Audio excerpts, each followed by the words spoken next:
5 Live Formula One.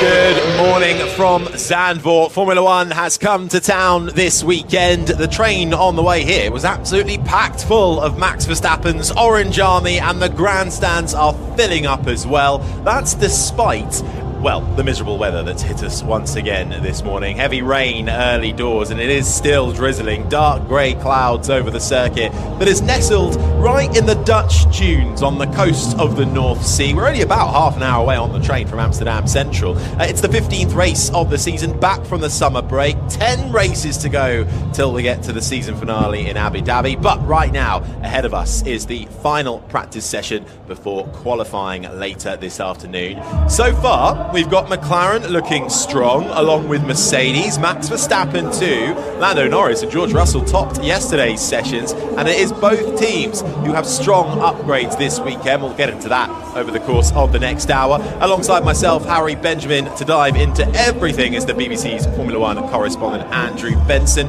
Andrew, you've been busy this morning, running up and down the paddock. What's the latest scoop?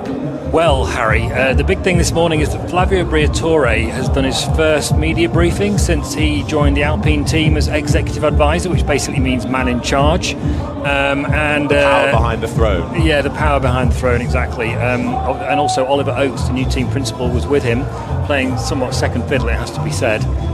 Some quite interesting lines to come out of that. There have been rumours, obviously, that people may have heard that the team's effectively being prepared for sale. He says, and I quote, something is very clear, nothing is for sale. Luca Di Maio, that's the Renault chief executive officer, doesn't want to sell the team. Question finito. I'm saying it more clearly than Briatore does in his sort of drawly, mumbly Italian English that he uses. He also insisted that there were no plans to sack people from the Enston factory in Oxfordshire where their chassis is made. That question arose because I'd heard that there were, and also because he said that the team didn't need so many people before he was even asked. But then when I said to him, does that mean you want to get rid of people? He said, I don't want to cut jobs. We need efficiency, we need experienced people, I don't want to fire anybody. Now that's not saying he's not going to fire anybody, but there you are. Anyway, the story's up on the BBC Sport website, and people can read about it there. Lovely stuff. Thank you very much, Andrew Benson. Yeah, a lot of news surrounding Alpine coming into the weekend as well, because they have confirmed their second driver too. Jack Doohan will line up alongside Pierre Gasly for next season. Of course, Esteban Ocon is off to Haas, so their reserve driver gets the promotion, and it's the first promotion from the Alpine Driver Academy, so they're very proud of that. And Oliver Oates, this is his first weekend as team principal now for the Alpine Formula One team. Gasly did get a podium here last year, but so far they haven't quite been showing strong pace in yesterday's session. It's not just us up in the commentary box. We've got Rosanna Tennant with her feet on the ground in this glorious weather, Rosanna. Oh, Harry, is it glorious? Well, you tell me. I'm nice and warm in the commentary box. Well, I'll tell you what, it's not cold, I'll give you that. It's dry. sort of, it's a mild kind of day, but it is really raining. It had stopped, hadn't it, when we were walking in from the station to the track, and we were like, oh, we've got all our umbrellas. But actually, it has really now started again. Heavy, dark, grey clouds over the circuit. And do you know what, though? It's not dampening any spirits out here, Harry. I tell you that. You can hear the DJ revving up the crowds. Not totally full, the grandstand, I must say, but those that are there, wearing their ponchos, wearing a bit of orange to show their support for Max Verstappen, and they're clapping along, as you can hear, to the DJ, getting ready for FP3. Yeah, there really is. I think you said it earlier on when you were on 5 Live, a constant beat that is just coming throughout the circuit, even on the walk here from Zandvoort Station, which is, about a 20-minute walk, isn't it, all the way here. But, slowly filling up, but I don't think people are too happy to sit out in the sun, in the rainy weather. But yesterday, we started off with similar conditions, and then it cleared up quite nicely. One thing that is different is the wind. It is nowhere near as strong as yesterday. We've got a really nice vantage point from our commentary box just outside of our window. We're basically right at the start of the pit lane entry, so we got a great view of the main grandstand opposite us. There's some flagpoles right at the top of the grandstand, and they're not flying as strong as they were yesterday. Almost 80-kilometre gusts yesterday. We'll see how the weather progresses throughout the day, but there are some puddles developing out on the circuit. It is still raining, much lighter than it was a few moments ago, though. We did see running yesterday in the rain, so we'll see if we get some today as we count down to the light going green at the end of the pit lane. Also now, alongside myself, is the racing driver Alice Powell. And you're also on F1 Academy duties this weekend as well. I think I heard it was a pretty strong result for qualifying. It was a P1 for Abby in the first race and P2 in the second one. So she's actually really disappointed with it because she thinks she could have got double pole. But, so I said it could have been a lot worse, like my feet being soaked from walking from the paddock to here. Well, you've made it, and that's all that matters. And I've made it. Congratulations, of course, to Abby pulling on that. The racing for that is tomorrow. But the light is now green at the end of the pit lane, and the session has officially started. For those who wish to do a sync-up, it's 59 minutes and 20 seconds.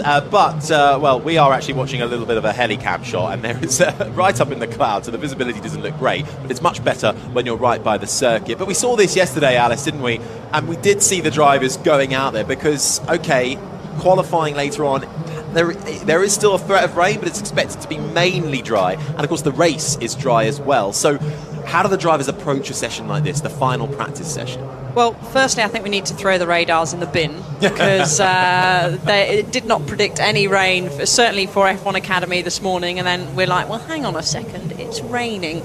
And secondly, they've got to be adaptive. They've got to be adaptable. We saw yesterday in free practice 1, we were out on the extreme wet tyre, and then by the end of the session, we were driving around on the softs. So it can dry really quickly here, and in qualifying with the sessions in Q1, Q2, Q3, and we've seen it already throughout this year. If you don't get the traffic just right, if you don't get on with it, that could be you dropping out of the first qualifying session. So potentially we could see a little bit of this as Hulkenberg now ventures out on the extreme wet tyre. So he's the first car to go onto the track. He had that strange crash, didn't he, yesterday in free practice 2. Just seemed to snap the rear round, but car all in one piece. I'm guessing this will probably be somewhat of an install lap just to make sure that everything is okay. Yeah, it was Hulkenberg who was wanting to find the wall quite a lot in yesterday's session, and then he finally did, coming through Tarzan, lost the rear, it went round on him, and then through the gravel trap and into the wall, and that ended his day early. So he's out early doors to try and make up for a little bit of lost track action. Hulkenberg, who turned 37 years old this week in his final season for Haas before he goes off to Sauber next year, which will become Audi in 2026. His teammate Kevin Magnussen is also out there with him as well. Magnussen was actually looking quite fast yesterday in free practice 2. Valtteri Bottas out on track as well. He missed FP1 with Robert Schwartzman getting the run out in that session for Sauber, and they are the only 3 drivers who are out on the track at the moment. Let's bring you up to speed with how the constructors and the drivers standing look. It is Red Bull who lead the way in the constructors, 408 points to their name. They are 42 ahead of McLaren, and that gap is not large. That will come down. McLaren are looking like they are well and truly in the hunt for this constructors title. Ferrari aren't far behind in 3rd, then it's Mercedes. Aston Martin a little bit adrift in 5th. Nice battle developing for 6th in the constructors, which means a lot to those teams in the midfield. RB currently heading Haas and Alpine. Then comes Williams and Sauber, still the only team yet to get off the mark. And in the drivers' standings, it's Verstappen who leads the way.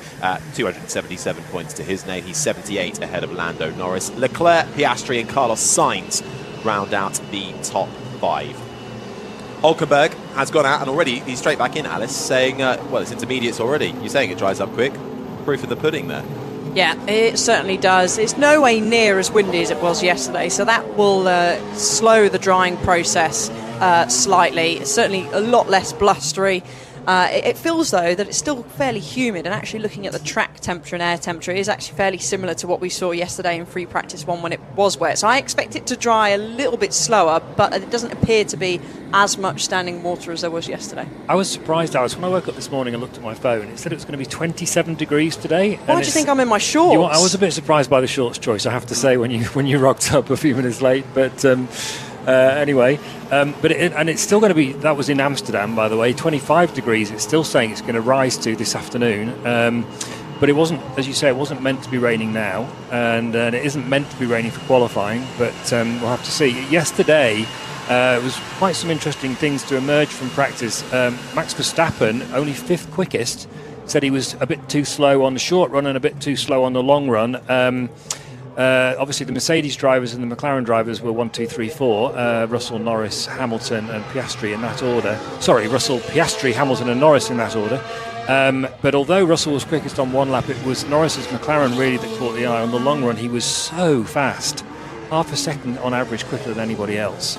And just in case anyone was listening yesterday, where I was saying about the numbers there, my numbers were borne out by the fuel corrected numbers that I get from friendly Formula One teams. There are some of them. Well, talking of McLaren though as well, and the reason Norris was looking mighty quick, so too Piastri as well. They've brought an upgrade this weekend. Piastri just having a little run off through turn 11 and 12. There's a little bit of gravel in the middle of that chicane. He just goes a little bit deep and finds the gravel, but he heads back onto the track. And Lando Norris's teammate just getting ready to get in the car. Balaclava being put on as he gears up to get into that McLaren. But Andrew, McLaren have brought an upgrade, haven't they? And I think, speaking to a couple of people at McLaren this morning, a lot of people seem to think they've been incrementally bringing upgrades across the season. That's not the case, is it? No, actually, they've not had an upgrade since Miami. Now, if people remember, they started the season not slowly, but about 3rd fastest behind Red Bull, who were dominating, and Ferrari. And at that stage, it looked like it was going to be rinse and repeat from last year, this year. But it hasn't turned out that way. The upgrade that McLaren brought in Miami was effectively in a whole new car, aerodynamically speaking. Pretty much every part on it, front to back, was changed, and it vaulted them right up to the front, competing with Red Bull, and they've been there ever since. Since then, they have brought the odd new part to races, but they've been circuit specific, so aimed at optimising the car around particular track layouts with different demands. Obviously, some tracks demand more downforce, some tracks demand less, some tracks demand more slow corner performance, some tracks demand more high-speed corner performance. But this is the first one that's aimed at a sort of holistic performance uplift, if you like. And they've been downplaying it a little bit, McLaren, actually. They've been saying it's not as big as the Miami one, and it doesn't look it on paper. But at the same time, they do admit that the Miami upgrade gave them more performance than they were expecting. They weren't expecting it to move them as close to Red Bull as it did. And actually, that's been a bit of a theme with McLaren upgrades over the last year or so. So we don't know yet how this one's going to perform, but it's not impossible that this one will perform in the same way. Now, just one final point on that. The reason it's taken quite some time to get another upgrade on the car of McLaren was they wanted to be careful that they didn't introduce any unforeseen errors. It's very hard to simulate the airflow with these modern Formula One cars with their Venturi underbodies, which have incredibly complex flow structures underneath them. It's like many interacting vortices of air, and trying to get basically it's really hard for the wind tunnel and the CFD and the theory to all match up. So you've got to be really sure that your data is robust, and McLaren wanted to make sure that was the case. We've seen with Ferrari this year, for example, that they introduced a new floor in Spain. They've had to take it off again because it introduced bouncing, or made their bouncing that already existed much worse. McLaren was determined for that not to happen to them. So it's obviously one of the big talking points of the weekend, as indeed is Red Bull for that matter. They've also got an upgrade, but so far it hasn't been performing in the way that they expected. No, and just to come back to McLaren, if you want to know what they got, it's a new front brake scoop, revised front suspension, revised floor edge, modified rear suspension as well. Red Bull have brought a new engine cover, tweaks to the halo, the mirror stays as well, so everything is absolutely scrutinised in the gain for performance. Mercedes too, continuing to develop and tweak a new floor that they've had introduced over the last couple of races, really. It's worth pointing out, actually, that's the new floor that they brought to Spa, and they took it off in Spa after Friday because they were really uncompetitive on Friday in Spa, and they didn't really understand why, so they didn't think it was the floor, but they wanted to eliminate any variables, and obviously they went and won that race. They actually got a 1-2 before George Russell was disqualified for being 1.5 kilos underweight. Lewis Hamilton inherited the win after leading most of the way, and they've put the floor back on for Zandvoort because the data that they analysed after Spa reassured them that it wasn't the problem there,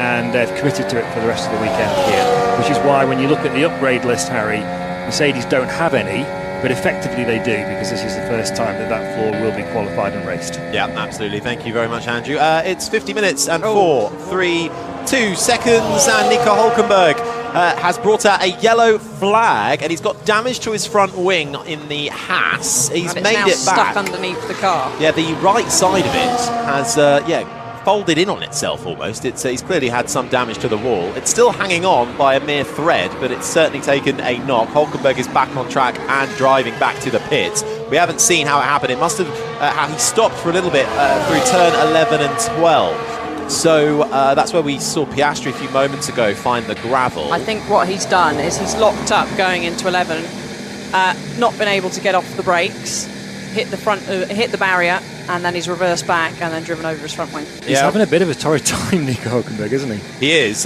He's coming into the pits now and will be greeted by Rosanna. You're right, to the front wing, underneath the right-hand side of the car, and the left side of the front wing completely battered. So he's making his way down the pit lane back to the Haas garage.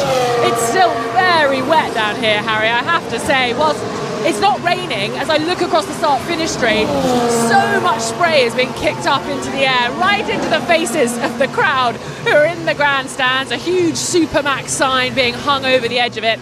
But it's very wet down here. All the mechanics working hard to dry all the pit boxes as well. Just getting a look of the Hulkenberg replay, Alice, and he was approaching turn 11. Yeah, I'm surprised actually he didn't release the brake. So he would locked up the front right. He was braking on the rubber line. Here his radio. Yes, it was yesterday. I touched the brake and the lock up. So there was a lot of rubber laid down during FP2 yesterday. There was a Porsche session after that as well, an F1 Academy session. So there was quite a bit of rubber down, and we saw this in F1 Academy qualifying. A lot of drivers locking up on the rubber line, and he appears to have done the same thing. I'm surprised he didn't try and release the brakes and sort of shoot over the gravel, because he would have maybe been able to save it there. We're just going to see a replay of his teammate as well, who's also snatched his front right heading into turn 1, but it manages to release it nicely and get onto the escape road. So tricky conditions out there, and Fernando Alonso has done the same thing but avoided the barrier. But he's gone onto the gravel. So he's done what you said, Alice. He released the brakes. He's released it and thought, well, I'm either going to go in the wall here or I'm just going to have to take a trip across the gravel. So he has done that. A few skirmishes then for a couple of drivers. And actually, I wonder, Rosanna, if you've got a bit of time, it might be worth just finding out as one of the McLarens, Lando Norris, almost loses the rear coming through the penultimate corner, turn 13, the double right-hander, 18 degrees of banking that see off the lap, almost loses the rear as he's speeding round to the start-finish straight. Haas have brought a few upgrades this weekend, including a front wing and a nose. I wonder if that's been on Hulkenberg's car or not for this session, and whether that's just a new front wing and a nose gone from his. So I wonder if Haas will be a little bit disappointed with that, especially after the skirmishes yesterday.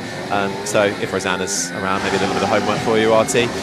If I'm around. Of course I'm around. She's in the media centre having a cup of tea. I thought you were having a cup of coffee. Isn't that what you do? Another street waffle, please. I'm sorry, yes, I am. I'm busy working in the pit lane, don't you worry. I will find out from Haas if that was the upgraded front wing. Off I go, off I trot. Thank you very much, Tennant. Appreciated. 46 minutes, 29, 28, 27 seconds. In fact, Andrew Hulkenberg has been noted for something by race control there. Yeah, driving in an unsafe condition. That's basically being told off. I think he'll probably get a slap on the wrist for dragging his car back with a broken front wing. I'm not sure what else he was supposed to do. I don't think it was particularly dangerous either, for that matter. No. But it's just one worth pointing out with Nico Hulkenberg. That's the fourth loss of control, and I don't just mean going straight on a bit. I mean, like, he's had 2 spins and 2 crashes. It's very out of character. In 2 and a bit practice sessions, Very out of character for Nico Hulkenberg. We've got another yellow flag out there. Just seeing on our driver tracker, George Russell has stopped. It's back to green flag. I wonder if Russell has just gone on at Tarzan, and then on cue we now see pictures of Russell rejoining, so no harm done there. Alonso's just gone fastest, and there is a huge crash for one of the Williams drivers who has found himself sprawled across the track. It's Logan Sargent with a huge shunt against the wall. That has brought out the red flag immediately. That is on the run down through turns 4 and 5. As you come out of Hugenholtz, the left-hand to extremely banked corner, it then takes you on a bit of a roller coaster ride all the way down to turn 7, and there is now smoke and flames billowing from the back of that Williams. Sargent has said he is okay, but he needs to get out of that car as soon as possible. Other cars making their way through now extremely slowly. The front end has been torn apart, so too has the rear. In fact, we can barely see the car. There is black smoke billowing from the rear end of that Williams. The Aston Martin of Fernando Alonso absolutely crawling past, flames smoking from the Williams. Logan Sargent is out of the car, and he's actually having to just rest up against the barriers. That's clearly winded him, and that is a huge fire. I've not seen a fire from a Formula One car like that in a little while. Yeah, he's clearly gone in rearwards. It's a strange accident. It's very bumpy through that section where he's gone through. So really pleased to see him hop out. I think he's definitely winded because that is a high impact. So he's come through. The section between 5 and 6 is extremely bumpy. The marshals there, by the way, doing a great job extinguishing the fire, which is near enough out on the rear of the Williams. So it's hugely bumpy. So I'm guessing he's just bottomed out there, or because that's a dry line starting to form there. So, and he's on the intermediate tyre. Maybe he was avoiding a bit of traffic, clip the grass, possibly. You can get some puddles just if you go a little bit too over the white line. Some puddles where it meets the grass, so potentially he's just clipped one of them. We're going to have to wait for the replay, but it's a bumpy and high-speed section of track, so really pleased that he is out of the car. This is going to be quite a long red flag, I would say. Debris is absolutely scattered across the track, but Logan is okay, out the car, and we're just going to grab a replay now. So he fires into 3. It's the same line you usually take as you do in the dry. A little bit of curb hits. He hits the grass on the exit there, and it literally wheel spun, fired him into the wall, and yeah, he's definitely winded. That was a really bad mistake. He just basically drove straight onto the grass. It's just unbelievable almost. And it's a massive impact with the barrier. I'll tell you what, the catch fencing doing its job superbly there, because one of the tyres, the right rear, completely flew off and was saved by the catch fencing there. And the tethers, let's just get another look at... Yeah, it comes completely off the rubber, the actual rubber tyre. The rim comes off, hits the catch fencing. And that's a photographer's spot. So you could see all the photographers were behind that catch fence. Hopefully they're all right. The debris would have been caught, hopefully, by the catch fence. And then that's Oscar Piastri, who's first to arrive on the scene. And Lucas, one of the chief mechanics, and the rest of the Williams teams are head in hands. Obviously, they know how much work they're going to have to do. I'll tell you what, Alice, that car is not taking part in qualifying, I don't think. No. Not a chance. It's a big shunt. There's no, it's actually worth saying, it's just barrier there. There's no impact absorbing at all, apart from what the metal barrier has itself. Here's his radio. Are you okay? Are you okay? I'm good. Okay. You okay? That's what matters. Car is on fire, mate. Car is on fire, so you should jump out. Jump out, car is on fire at the rear of the car. So, yeah, he's definitely winded. One good thing that he did do is he released his hands immediately just before making impact with the barrier, which they're taught to do as early as karting, in a sense. If you're heading for a barrier, try and let go of the wheel. We saw Daniel Ricciardo didn't do that here last year when he impacted with turn 3, which broke his hand, but really pleased to see him out of the car. It's really bad timing as well. I mean, he's lost his drive for next year, and James Vowles, the team principal, was talking yesterday actually about how, although he had lost his drive and he's signed Carlos Sainz instead for obvious reasons, he was talking about how Sargent had progressed, and one of the things he said was, if you look to where he is now in terms of the number of mistakes, that's exactly the sort of mistake that he was making far too often last year, and earlier this year for that matter, which he did seem to have ironed out. But I mean, he literally just drove straight onto the grass, Harry, didn't he? Yeah, you've got a scary shunt, and for Logan Sargent, it's again, who's just found himself out of that seat at the end of the year. Carlos Sainz will replace him, and Rosanna, Williams have brought big upgrades this weekend as well, and they were really looking to try and get on the front foot with this second half of the season, and I can only imagine the scenes in the garage right now. Yeah, there was a lot of worried-looking faces as the crash was happening, and then the mechanics are just sort of standing in Logan Sargent's garage at the moment, obviously empty. All the other cars and drivers obviously have piled back into the pits, but no car here. That'll take a while, obviously, to recover and bring back, and mechanics just looking a little bit disappointed about everything. Of course, this is the team that didn't have a spare chassis. It's been a really difficult season for the team, difficult season for Logan Sargent, and as you were chatting about, of course, he knows his future is looking pretty dim and gloomy in terms of being a Formula One driver now. It's a really tricky spot that Logan Sargent has found himself in, but I think, we've spoken about it before, it's really of his own doing, and that was another big mistake from the American driver. The 23-year-old from Fort Lauderdale in his second and what many suspect to be his final season in Formula One. As I said, Carlos Sainz will join Alex Albon at the Williams team next year. But he is out of the car after a big shunt in that Williams in free practice 3. The red flag is out. Everybody else back in the garage. The clock continues to count down. 39 minutes and 27, 26, 25 seconds remain. The marshals out on track, who are really having to do a big clean-up job. In fact, the car is still very much on the circuit. The truck is there to try and take it away, but that is a rather delicate Formula One car when they hoist that up and put it on the back of a flatbed truck. So we'll see how they get on with that. But of course, the marshals volunteering their time, always doing fantastic work. So we'll keep you up to date. But still, red flag conditions. So Rosanna, what more you got for us? Well, you gave me a challenge, didn't you? I did. Just sort of challenge Rosanna moment. About the Haas front wing, a new front wing for the team this weekend. And as we saw earlier in the session, Nico Hülkenberg has ripped his off, and it was stuck under his Haas car. And unfortunately, it was the new front wing he was running. So that is disappointing for them. I need to find out a little bit more as to whether there are any extras lurking around, whether they brought extra ones. But yeah, disappointing for them, because they'll have been trying to find out more about how the part is performing. And also, it has been strange, hasn't it? Because Nico Hülkenberg doesn't tend to make lots of mistakes. And we heard him on the radio saying, it was like yesterday, it happened when I braked. So interesting situation he's finding himself in this weekend. Something obviously not quite right with that upgraded part, which perhaps mean he might revert back to the old spec and it might come good again. Yeah, perhaps, but that is not what Hülkenberg needed. He's having a brilliant season. Currently 11th in the Drivers' Championship. Last couple of races, no points to his name, but 2 sixth places, one in Austria and one in Silverstone.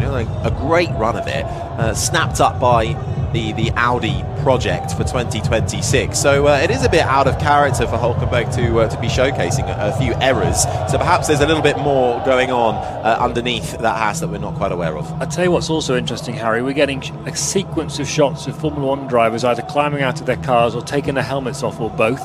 They think that's day done. It looks a bit like they suspect that. I think that barrier, as I say, there was no impact absorbing barrier against the metal barrier, in front of the metal barrier there. Sargent hit it at what would have been, I assume, at least 160 miles an hour. And we're getting another replay, Alice. Do you want to have another look at it? Yeah, his positioning is fine. He actually gets a little bit of wheel spin on the curb and then just thinks, it'll be all right, I'll just bleed off at the end of it. But there is a dip of grass at the end of the curb, and he caught that wet grass, and there you go. That is the sound of a Williams heavily into the barrier, and there's a lot of debris scattered across the track. George Russell, we're having a look at his onboard now. He's having a look, putting his thumbs up. He's saying get out. He's on fire, he needs to jump out. Yeah. There's also a tyre moving down the middle, rolling down the middle of the circuit. Driver's okay. Yeah, he's okay, but the car's on fire. So everyone looks out for each other, which is nice. Sargent had quite a big crash in turns 4-5. Is he okay? Yes, he's okay. Okay, good. That was Charles Leclerc on the radio there. Daniel Ricciardo next. Double yellow turn 4. Oh, big crash. Big crash. And Sargent said he's okay on the radio. Okay. Yep, they need some fire marshals. Ricciardo talking to his engineer at RB, and yeah, Russell was one of the first drivers on the scene and was gesturing to Logan Sargeant to get out of the car because of the flames that were engulfing the rear of that Williams. But he is out of the car, sounded a little bit winded, but he is out of the car, and the marshals and indeed the recovery teams have now recovered the actual car. It's on the flatbed truck and being driven away, but the debris on track clearing up as well. Some of the fuel and the oil that would have leaked as well, and indeed the barrier too, as something debris just flying blew off the back of the car, so the marshals will have to pick that up on their way round. But I must say, the marshals here do a great job, very efficient to clearing up. There's been a couple of accidents in other championships here this weekend, and they have been really good at clearing the car, stricken car, debris, etc. off the track. So well done to them. Carlos Sainz is deciding to stay in the car. Sometimes the drivers just want to get out because it's a bit more comfortable to just get out, stretch your legs, maybe have a toilet break, bite to eat, cup of tea, that kind of thing. That's what you would do, Harry, anyway. Absolutely, any chance for a cappuccino. You need to stretch your legs. You wouldn't fit in an F1 car, you're too tall, sorry. No, I'd be probably a touring car driver, probably. Let's head back down to the pit lane. Rosanna's outside Williams. Or a stretch limo driver. You'd be the same, Rosanna. Don't put it all on me. I know. Don't you worry. I am outside Logan Sargeant's garage. No car yet, but it is on the low loader. It's coming back in at pit exit end. So the mechanics from Williams are running up the pit lane to receive it. They've got their, it sounds ridiculous, but their rubber gloves on because, of course, the car could be dangerous to touch because of the electrical systems within it, so they're prepared for that. They've got their glasses and goggles on as well, and they're putting up screens ready to then cover the front of the garage with, so that we can't see what's going on, because I think the car is going to be in pieces. So mechanics getting ready to work pretty hard. They're going to have to put a shift in to get it ready for qualifying, but I don't know, this could be a really tricky time for Williams this weekend. Yeah, for a team that, as you said earlier, Rosanna, who had to bench Logan Sargeant because of a crash that his teammate had back in Australia because they didn't have a spare chassis. That is the last thing they need. But 33 minutes and 18 seconds remain. The clock still counts down. Max Verstappen very much out of his car, chatting away in the back of his garage. Piastri and Sainz both staying in their cars. Before that red flag came out, we did have some lap times increasing. On the intermediate tire, Alonso went fastest for Aston Martin with a 1:21.4. Just under 4/10 clear of Oscar Piastri. Then it's Stroll. Magnussen was fourth. Then Sargeant was actually fifth fastest. Norris, Russell, Albon, Bottas and Ricciardo were the 10 drivers who set a lap time, and nobody else had set a competitive lap time, although Hülkenberg had of course been out and had a skirmish with the wall. So too had Joe. Sainz had also been out for an exploratory lap along with Tsunoda and Gasly and Ocon, and we're just getting a couple of replays of a few more skirmishes off the track. First was Piastri through Tarzan, and George Russell almost, Alice, finding the wall. Yeah, me and Andrew were wincing here going, no, stop, and he just about stopped. I think he's just actually seen the replay of it, and we're watching him see the replay of what we've just seen, and he was also going, oh, I think he said core blimey. Yeah, core blimey. I'm not going to try and do a George Russell accent. I'll leave that to you. Yuki Tsunoda is putting his earplugs back in. So what is it looks going on? like Paddy. He will be getting in the car very shortly. Well, there is a lot of work going on at the moment with the Williams car, and Yuki Tsunoda certainly getting back ready. So he's actually putting on his overalls again and getting ready to perhaps get back in the car. So medical car out there at the moment, just doing a run of the circuit, and indeed the flatbed truck has now made it back to the pit lane with the rather stricken Williams of Logan Sargeant.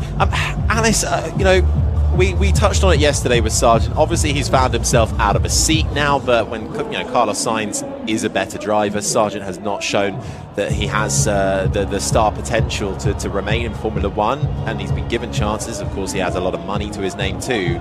But something like this, when you know you're out at the end of the season, so I suppose your mentality is already a bit knocked. What does this do now for Sargeant's confidence for the rest of this weekend, for the rest of the year? Well, I mean, his confidence was already fairly low, as we talked about yesterday. I'm just looking at photo of the live pictures of that Williams, and it is destroyed. It's safe to say, and of course a fire there. Andrew's right, he won't be out for qualifying, unfortunately, but that's going to take a big blow. He's going to watch that back.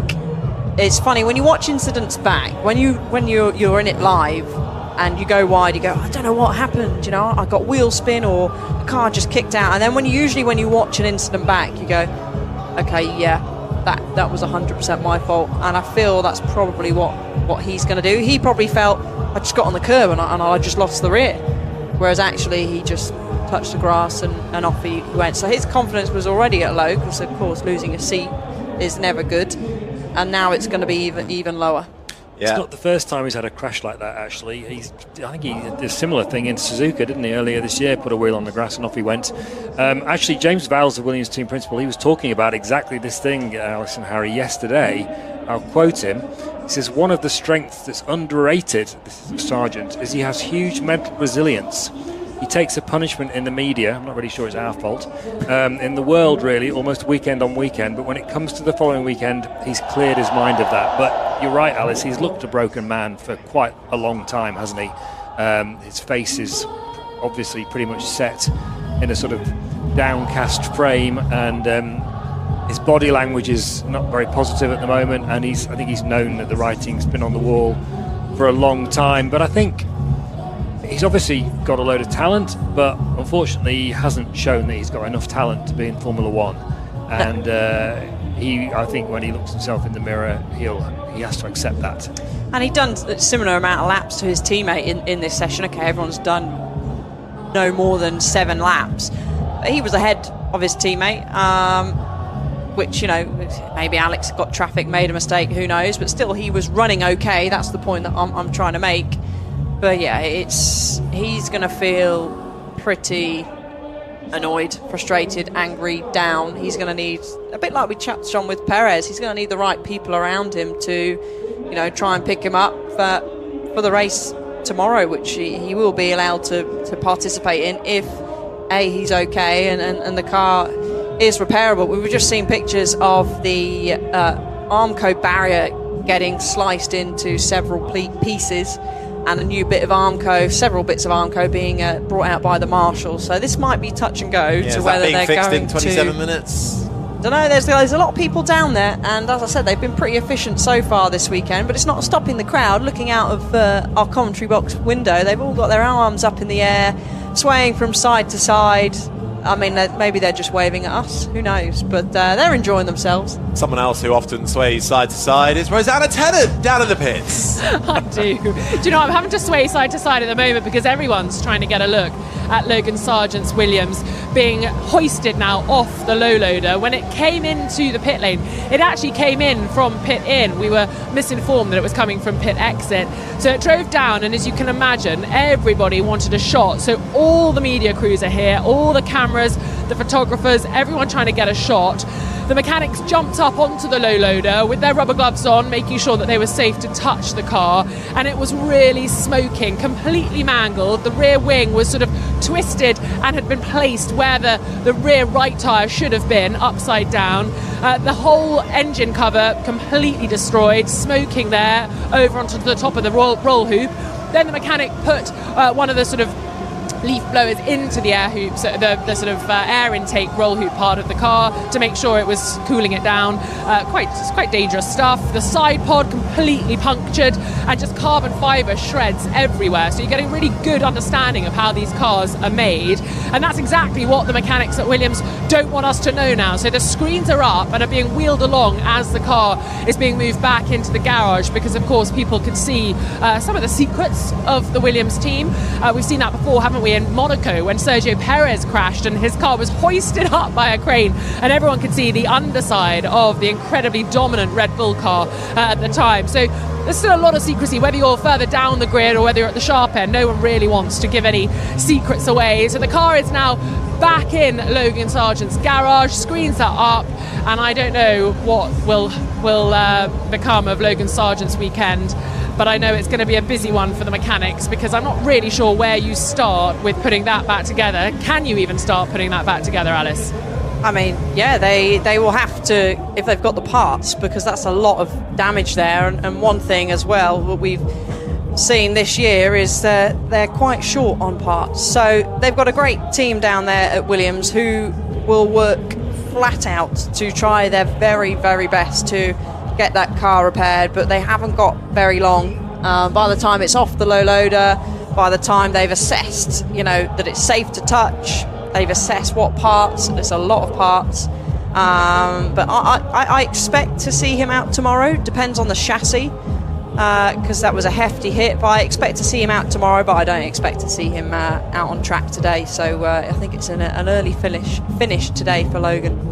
Yeah, and don't forget how hard, though, those mechanics and engineers will all be working on Sargent's side of the garage. Indeed, probably our ones as well might well have to muck in. A bit more homework for you, Rosanna, just on the back of Williams and Sargent. I wonder, because James Vowles and Williams have brought a big upgrade, the first part of a cycle of upgrades that they're planning on bringing, including floor body diffuser, side pod, engine cover, as the central air take system within the roll hoop.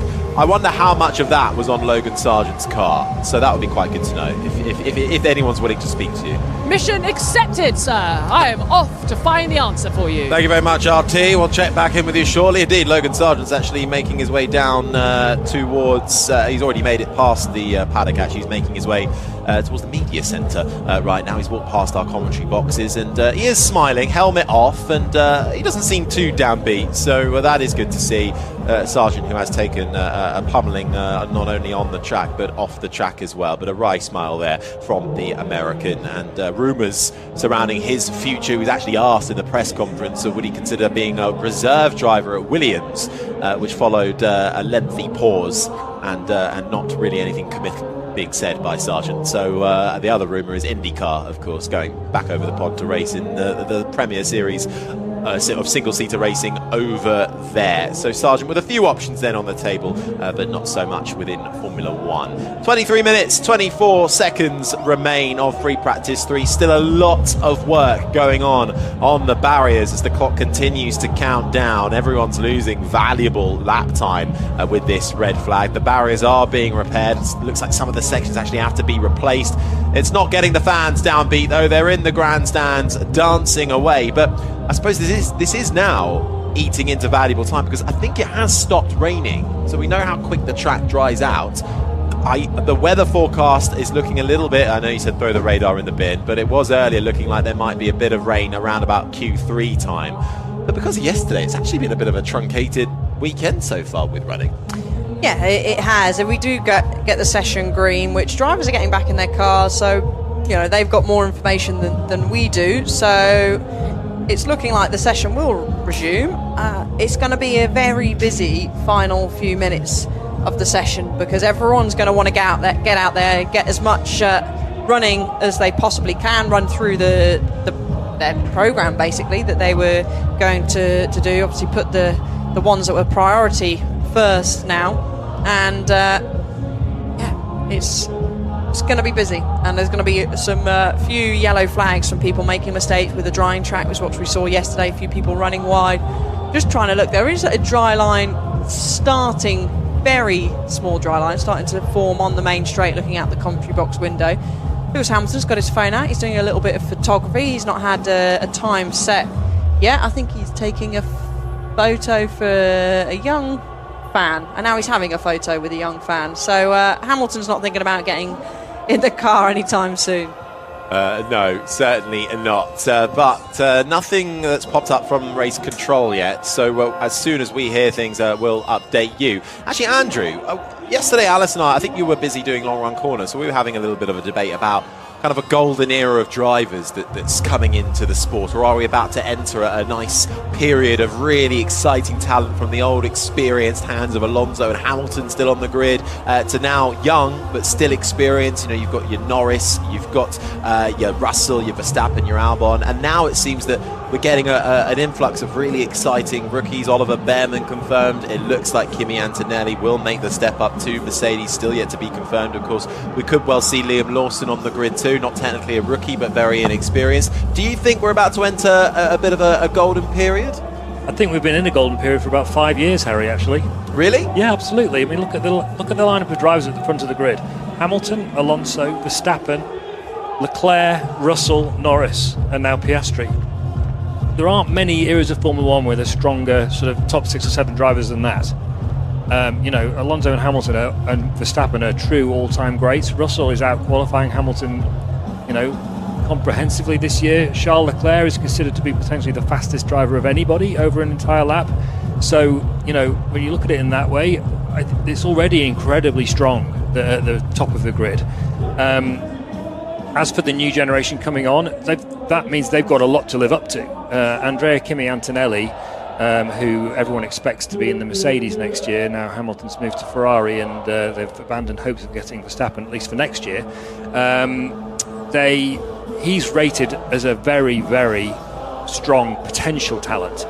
The reason that Hamilton's ended up leaving Mercedes really is that Mercedes didn't want to commit to him for too long because Toto Wolff didn't want to lose the opportunity to have Antonelli. Now, I think you can ask questions about whether he needed to panic quite so much. Antonelli's only 17. He was already under contract to Mercedes in a way that Max Verstappen wasn't when Mercedes lost out on him back in 2014. But, people are talking about him as the next Verstappen. That's how highly he's rated. He's had a bit of an up and down year in Formula 2, but there are a bunch of reasons that might explain that. So everyone's going to be really keen to see how he gets on. So I think it's not now, Harry. It's been going on for a good few years. I think it also sort of harks back to that, was it 2016, 17, 18? Again, if we're just focusing on the influx of new drivers, there was so much excitement around Russell, Leclerc, Albon coming in from F2, sort of all graduating near enough at the same time. And it feels like that's now, we're getting the second dose of that now with Bearman, Antonelli. I wouldn't Lawson, go quite that far yet. I don't think so. Leclerc and Russell and Norris, particularly Leclerc, from quite a young age, everyone was like, this guy's special. In the same way that they were with Lewis Hamilton, in the same way they were with Max Verstappen. I wouldn't say there's the same excitement around Ollie Bearman and Liam Lawson. Antonelli, yes. But I think that's the point I'm trying to make. You had Leclerc come in, and he did prove to be absolutely as good as everybody thought he was. And along with him came Russell, who's also proved to be outstanding. And so is Norris now proving himself to be outstanding. He's got a few little rough edges to iron out, Lando Norris. But, that's a quarter of the grid. Absolute gold standard drivers. And you look back to, for example, the late 90s, you had Michael Schumacher and Mika Hakkinen and no one else really in the same league. So this is a golden era already. It doesn't need anybody else to come in my opinion. Although it does look like there are some who might have the potential to reach the same standard as the incredible drivers that are already in Formula 1. Yeah, well, I mean, let us know what you think as well if you're listening. Hashtag BBC F1. What do you make of the next generation of drivers coming in? Now, we just had a message that's popped up on the screen. The session will be restarted shortly after the barriers are repaired. No specific time given, which is what we're normally used to. And what does that mean? Does that mean it'll restart shortly, after the barriers are repaired? Or does it mean it will restart shortly after the barriers are repaired? Here we go. The minute the final screw is tightened, go. I tell you, they need me up there with the right syntax writing those messages. Yeah, they do. I'll tell you what. Harry will write a complaint the grammar for you. police in the corner over there. Do not get on the wrong side of Andrew Benson. Feel the wrath. I've got a question, because I'm not sure the rule on it. Are they allowed to extend sessions? They don't extend practice sessions ever. So there we go. If we run out of time, we run out of time. Yeah, well, and it is practice. The clock continues to count down and puts everybody on the back. For only 10 drivers got any kind of lap time. The most amount of laps before the red flag came from Harry Oscar Benjamin. Piastri with 7. May I stop Rosanna you there? Tennant, hello. Yes. They did extend a practice session in Vegas. I was there. But was that extenuating circumstances? Yes, good point. Ever was the wrong word, Rosanna. You're absolutely right. But yeah, they were. Talk of grammar and syntax. They had created a bit of a problem for themselves there, hadn't they? Oh, yes, they had. I can vouch for Well all of done, that. Rosanna. That's the I longest think night that of was our more lives, out of wasn't it? embarrassment for Las Vegas than anything else. That was bad. That was bad. But you're right about the old punctuation, Andrew Benson. It's always important, isn't it? Eat, shoots and leaves. It's very important where you put those commas. It's all a bit quiet down here. Everyone waiting. Some drivers still in their cars. Some drivers not. Is this an excuse for not doing your homework? No, I have actually found out that Paul Logan Sargent was running all of the upgraded parts. Oh no. Yeah, I'm just waiting to hear what the state of play is when it comes to spare parts, because obviously that's the more important part. So many parts. So yeah, hopefully they'll let us know what the situation is. But it's I'm just watching James Vowles. He's cutting a very casual figure on the Williams pit wall. One leg up on the metal barrier, one leg on the pit wall, arms folded in front of his chest, looking back round to the garage. All the other members of the pit wall are facing their screens. So I'd love to know what he's thinking. He's just watching his mechanics drying the pit box, trying to get his attention. For him, he's in a bit of a daze. No, he's focused very much on what Brian, the mechanic, is doing.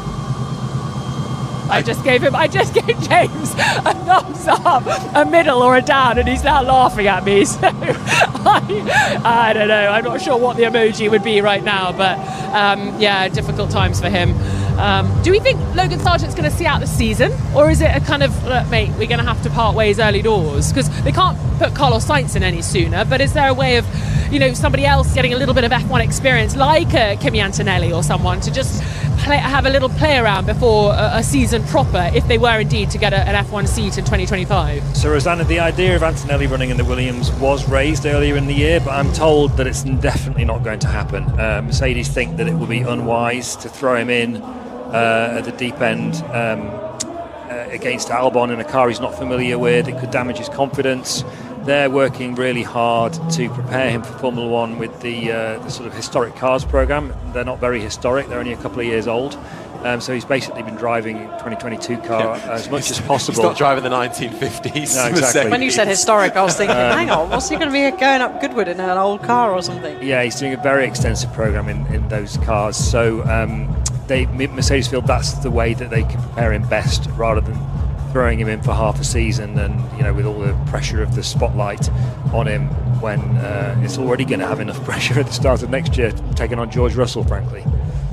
Kimi Antonelli turns 18 years old on Sunday, and it is, I don't think it's been officially confirmed yet, but it's highly likely that he'll do his first free practice Didn't run Toto in say in Monza. an interview somewhere yesterday? Did I see that he potentially slipped up saying that Antonelli's going to be in the seat?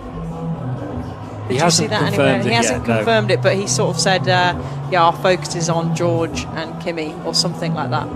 Yeah, I can't remember the quote, but I'm speaking to him shortly, so you'll find out when we come back for qualifying. Tune in for qualifying. I'll tell you what he said.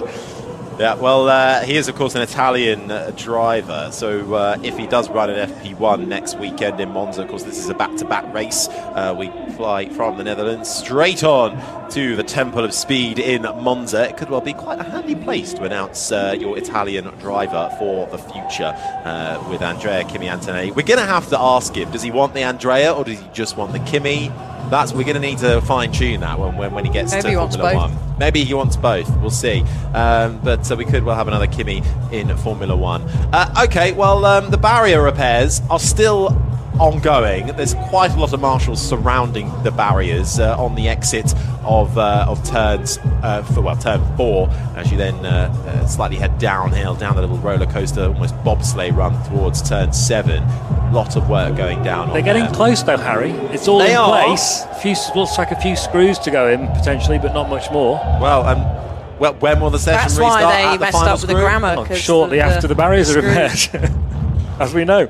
11 minutes, 43, 42, 41 seconds remain of this session, and they are still very happy in the grandstands and smiling, waving, dancing along to the heavy beat. It's We Will Rock You, really isn't it? interesting. If Rosanna it. could sing, could join in, we should send her up into the grandstand and she could do some Rock you. Singing. Rock singing. you. We will rock you. Woo! Woo! Yeah, all right. I am. I'm just down here rocking Maybe it just out. stick to reporting, actually. I think that's best suited. I don't think I perform as well as when I've got my proper coral ruff on and I'm in the zone. Hey, Rosanna, you can start taking your jacket off, though. Track temperature is now Alice. 5 degrees warmer. Steady not on, that steady kind of on. show. 5 degrees warmer than it was when the session started. And we can see some marshals on the pit wall that joining in with the We Will Rock You. So it is a lot hotter down here. I'm regretting the anorak choice, which I was forced into, to be honest, at the beginning of the session. I mean, I chose it myself. I wasn't physically forced into my anorak.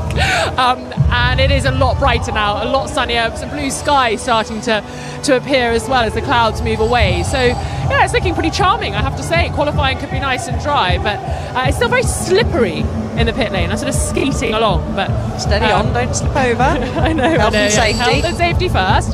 But yeah, it's nice. It's nice. It's warm. Much warmer than it was earlier this morning. So Well, yeah, I'm enjoying it. We've just had a message come up on our race control screen that session will resume at 12:25 TBC. Loving the still committal. don't know? Loving the commitment there. Is that for Andrew's practice starts? upset about this. He's not happy. What? These messages are just ridiculous, aren't they? What's Come the on. point of giving a time and then saying it's to be confirmed and it's only 4 minutes away? I think get angrier. Come on, Andrew. You can do better than that. Get even more irate with the system. He's not happy. He switched his mic off now. Is it just for practice starts, do you think, that 5 minute window? I would highly suspect it is, because who's going to do a flurry out? The fact it's TBC as well, that is very non-committal with 9.5 minutes left on the clock. Who knows? They may surprise us, and it may be earlier than we imagined. But there is still a lot of marshals doing work on those barriers. So, for the moment, the session will resume at 12:25 locals. That's 11:25 back in the UK, to be confirmed once the barrier repairs are finished.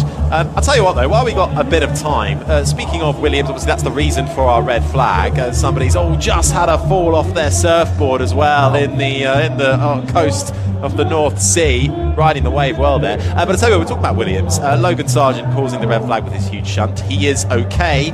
He is being replaced for next season. He's being replaced by Ferrari driver Carlos Sainz. Here is Sainz speaking a little earlier in the weekend.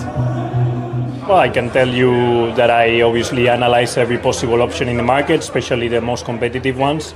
But then once I understood that I either had to wait very long, or there was either not a strong possibility, I also want to be almost the boss of my own destiny. I wanted to take the decision myself rather than waiting too long for anything to happen, And Williams gave me the trust and the belief, and I believe in that, and I felt really encouraged by the project there, and really honestly motivated to see a team that wanted me so much, And about my clauses or where I can go one place or another, that I know it's been a topic today and people are asking me about it. I can only tell you that I'm fully committed to Williams for the future, and that whatever there is in my contract is nothing to discuss on microphones.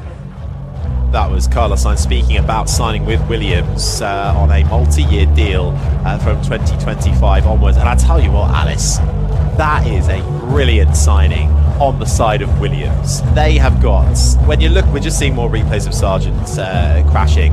When you're signing somebody like Carlos Sainz, his wealth of experience, a race winner, multiple podium place finisher, and it's also his mind. He's got this engineering mindset, which he's always able to see the bigger picture when he's in the car. And that's something not a lot of drivers have.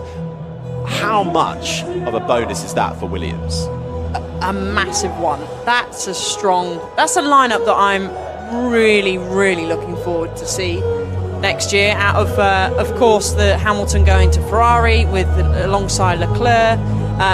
I'm excited to see that, but I'm really intrigued to see how he gets on in the Williams. Obviously, they've had flurries of doing really well so far. What they will have in Sainz that they don't have in Sargent is stability, a lot less incidents, costing a lot less money. Likely, I mean, it can still happen, of course, but judging on Carlos Sainz, he has a lot less incidents than than Sargent out on track. We're getting another message now that still says TBC to 12:25 local time, which is just over 1 minute away. So what do you make of that, Andrew? I think it's best that I keep my thoughts to myself now. Switch that microphone off, Andrew Benson. 6 minutes left for free practice 3. And some of the teams are eagerly awaiting 12:25. It's still TBC. Rosanna Tennant, what can you see from where you are? Engines are firing up. We've got the Alpines both being fired up. Pierre Gasly went first, then Esteban Ocon, and Williams are ready to get Alex Albon out into the fast lane too. His chief mechanic just with his right arm out, just making sure he doesn't go anywhere just yet. Hand up, saying no, not yet. And a red light at the end of the pit lane still. Well, I'll tell you what, Rosanna, they've just changed it from 12:25 to 12:27 TBC. Because they're still repairing the barrier. They've still got the trucks out on the track. The marshals are still hammering at the barrier. So even the 12:27 might be a little bit tight. That is 3 minutes away. Well, actually, it's not going to be 3 minutes away. 2 minutes away soon. Car covers, the tyre warmers are going back on Carlos Sainz's car, so they are desperate to get out and at least do one lap of running. But I wonder if we'll just see, like you said, Rosanna, some drivers just be on track. They have to be on track to do the practice start, so we could just see them circulating to do practice starts. Yeah, they are not allowed to do any practice starts at the end of the pit lane. That is written in the race director's notes. I also noticed in the race director's notes that they've actually extended the pit lane, or the garages in the pit lane. There's 6 more garages now available in the Zandvoort pit lane, which I thought was quite interesting, considering at a time where the calendar is getting very, very full at the moment, and there might be a possibility of European races alternating and trying to show why they should remain on the calendar. Equally, one of the caveats and arguments being used for why we shouldn't have any more teams on the grid is some races don't have the infrastructure for it. Well, Zandvoort was, I think, one of those tracks, but actually showcasing, well, they could build 6 more garages so we could fit Brad Pitt, his co-driver, and a couple other Formula 1 teams as well. So that's something just to keep an eye out. Always enjoy reading the race. Well, that's the thing, they can fit the filming car in a garage. They got 2 of them. 2 filming cars, so they definitely have enough room for an extra team. That's all I'm saying. That's a debate that rolls on. Now, I've never seen so much eagerness for all the teams to get out of the garage based on a to-be-confirmed time. It was 12:27, but Rosanna, it's just become 12:28, and there's no TBC about it. Whoa, everybody racing out. Haas were first, and they're in prime position because they're right down at the end of the pit lane. Then Sauber, both drivers let out, and now they are just queuing, waiting. Everyone on intermediate tyres as far as I can see. Obviously it's dry, no rain at the moment, but everyone keen to get to the front of the queue. Red light still at the end of the pit lane. It's extremely noisy in the pit lane now, and everyone waiting for that green light to illuminate so that they can get out on track for what I'm sure will just be practice starts, no representative running. Yeah, they are eager to get out there. We'll get 2 minutes of running. Really, it'll be a run round and then take the checkered flag before you then line up again for your practice start, which will be very important for the drivers to get an ear in of their gear ratio systems and their starting procedures and how, well, Alice, you'll know better than I, what are they doing on the practice start? What are they going through?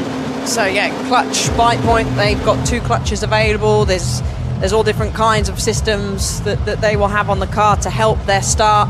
It's always good to practice a start, certainly if it's possibly going to be wet for tomorrow. It's not looking like it is, but who knows with the weather here. It's just a procedure. It's not often you get to do a start. It's only at the start of the race. So every opportunity they get to do a practice start is really important. Also data gathering for the teams with tyre temperatures, etc. as well. So that is why they all want to desperately get... the light is now green at the end of a pit lane. Everyone will funnel out, and those at the front will actually get a lap. Those that are at the back, and I can't really see who is at the back of that field at the moment, probably the 2 Red Bulls, or are they slotted in the middle somewhere? So if it's a fast out lap from those sort of mid pit lane onwards, they should, theoretically, get a lap on the board if they wish. Yeah, it's the two Haas drivers first out, Hulkenberg and Magnussen, then it's the two Saubers, Joe and Bottas, the two Alpines, Gasly and Ocon, then the McLarens have snuck out in the middle along with the Ferraris and Mercedes. They're all actually in quite a gaggle in the mid-pack. At the back, it looks like it's Yuki Tsunoda and in the RB and his teammate Daniel Ricciardo, who are only just leaving the pit lane now. The sound you're listening to is running on board with Max Verstappen in his Red Bull. No time to his name. He was so eager to get out. He tried to overtake coming out of the pit lane exit, and indeed he did. Went down the inside as it arcs to the right for the exit. And did he do a double overtake? Because he goes down the inside of the McLaren and then tries the outside of the Mercedes, but there's no room there. Well, there is, but did he put a wheel over the white line on the exit? 100% he went over the white line, which will be... I'm not sure what you do. You get called to the stewards, that's for sure. In a race, it's a penalty. And we're just getting another replay now. I'm sure his front left wheel has definitely gone over that white line. And he tried to then have a little look at going up the inside of Lewis Hamilton into turn 2. Hamilton said no. Hamilton's then blocked him again going into turn 13. They're all scrapping. 11, 10, 9, 8 seconds remaining on the clock. Verstappen has got a black and white flag. Failing to follow the race director's instructions. Who's first to get the flag? They Sergio all just Perez. made it over. Yes, Stroll's got the flag. So Verstappen's eagerness is him basically trying to get one lap in, along with Sainz in front of him and the two McLarens as well. But it's like watching a start of a race. Yeah, but is it? What was the point? Like you're getting one lap with a million cars in front of you. But you could have this scenario in qualifying. Okay, you could. So that will be why. You know, it's good for the drivers to get on with it. Yeah, Magnussen's in an ideal position. Days, yeah. He's out sailing along at the front because he's got no traffic. So he's quite happy. But yeah, this is a scenario that we could get in qualifying. So it's good to know if the teams, for example, say, okay, we've got one lap. Where are we going to be with pressures? Good for the drivers to go, okay, this is the buffer, this is how much I go, or yeah, I've got these cars in front of me, I can try and overtake them here. So many different things. That's why they're desperate to try and get that lap. And let's face it, you know, most of them haven't done more than 4 laps. So at the moment, Magnussen holds top spot. Up goes Gasly. He's now in top spot, purple in the first sector. So we'll have a little look, continue to look. It could be Gasly that will retain top spot with everyone trying to fight for track position. Alonso's come into the pits. He's the only one. George Russell's done a very slow lap, so I don't know if he went off anywhere, but he's taken the flag. Well, Gasly ends fastest, ends free practice fastest. Now imagine if that was your qualifying. Gasly, Magnussen, Bottas, Norris and Alonso, the top 5. Be in for an absolute treat. Of course, Gasly was on the podium here for Alpine last year, managed to get 3rd after a 5-second time penalty was applied to the Red Bull of Sergio Perez at the end of that race. But that is the checkered flag, so not everybody getting in a quick final lap after a lengthy red flag caused by the Williams of Logan Sargent with a huge crash. He was out and saved the car very much in a bad way, and the barrier repairs were the reason for the lengthy red flag delay. With just a couple of minutes left before the session, we did green light it, and cars getting out. Max Verstappen, the most eager of them all, overtaking one of the McLarens on the way out of the pit lane, and as it arced right, he nipped to the outside of the Mercedes in front of him, but he did put a part of his wheel over the white line on the exit. Yes, he did. The whole wheel went over. Now, because it's a practice session, I can't see him getting a big penalty for that. That might affect him competitively, but I'm sure there'll be a reprimand or some sort of fine going the way of Red Bull and Max Verstappen. We'll keep you up to speed on that one in the gap between now and qualifying. But at the end of the final free practice session, not a lot of laps covered, the most being 10 laps covered by Oscar Piastri in a session that started with heavy rain, drying out, still wet out there though, but indeed that big red flag really ruining a lot of run plans for all the drivers. Gasly ending fastest. But Rosanna, that is it for free practice. Next time out, it's the first competitive session of the weekend. That was a little bit of a damp squib, wasn't it? Quite literally. I'm just watching Lando Norris come back into the McLaren pit box. They've just done a practice pit stop, so a little bit of action for the fans to enjoy on the start-finish straight, and they're all on their feet trying to get some shots of the drivers as they pass along the start-finish straight and do their practice starts. But yeah, if you made the effort to come to the track this morning as a fan, you weren't getting very much for your money, but hopefully qualifying will be an exciting one. This track, as we're seeing, is tight and twisty, and it is tricky to find the perfect time to get out there and set your lap. So timing is going to be all important this afternoon. Thanks, Rosanna. Gasly ends fastest ahead of Magnussen, Bottas, Norris, Alonso, the top 5, Ocon, Piastri, Stroll, Hulkenberg, Sainz, the top 10, Joe 11th ahead of Sargent. We'll see if he gets out for qualifying. Russell 13th, Albon 14th, Hamilton 15th, Leclerc, Verstappen, Ricciardo 18th. They are the only drivers that actually managed to set any kind of lap time. Tsunoda did not, neither did Sergio Perez, with a lot of work and pressure being applied to the Mexican in this second part of the season. That is it for FP3. Who will get pole position though for the Dutch Grand Prix? Well, join us at 1:55 UK time. We'll be on the BBC Sport website and app and on your chosen smart speaker for that. So join us then. My thanks to Rosanna Tennant, to Alice Powell, to Andrew Benton. I've been Harry Benjamin, and this has been an IMG production for BBC Radio 5 Live.